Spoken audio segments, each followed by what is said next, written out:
اللہم صل علی محمد وعلی آل محمد۔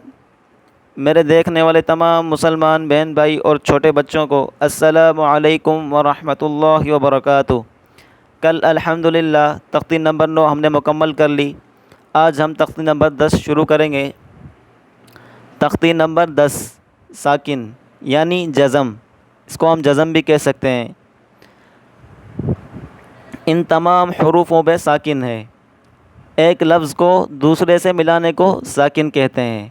ایک لفظ کو دوسرے سے ملانے کو ساکن کہتے ہیں۔ تو سبق شروع کرتے ہیں، غور سے سنیے گا۔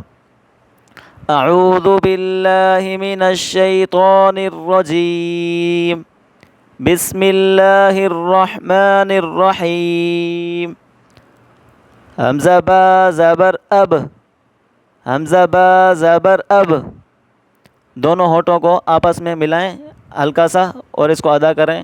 حمزہ با زبر اب، اب اس کو اب پڑھنا ہے، اب اس کو زور دے کے نہیں پڑھنا، یہ پڑھنا بالکل غلط ہے۔ حمزہ با زبر اب، حمزہ با زیر اب، حمزہ با پیش اب، اب اب اب۔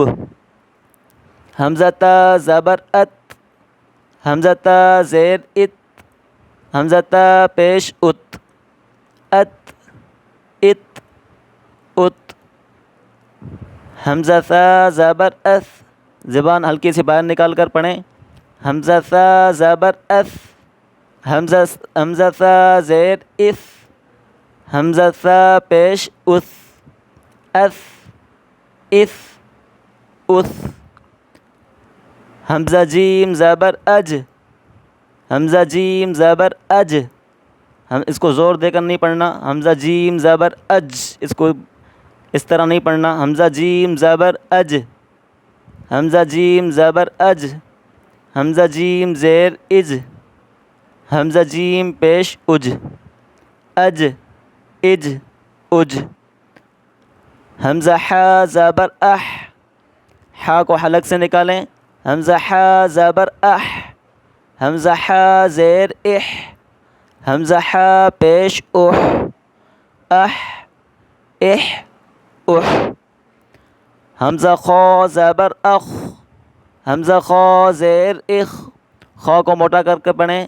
حمزہ خا زبر اخ، حمزہ خا زبر اخ، حمزہ خا زیر اخ، حمزہ خا پیش اخ، اخ اخ اخ۔ آج کا ہمارا سبق یہیں تک تھا۔ اس سبق کو اچھے طریقے سے یاد کر لیں۔ اگلا سبق ہم اگلی ویڈیو میں پڑھیں گے انشاءاللہ۔ السلام علیکم ورحمۃ اللہ وبرکاتہ۔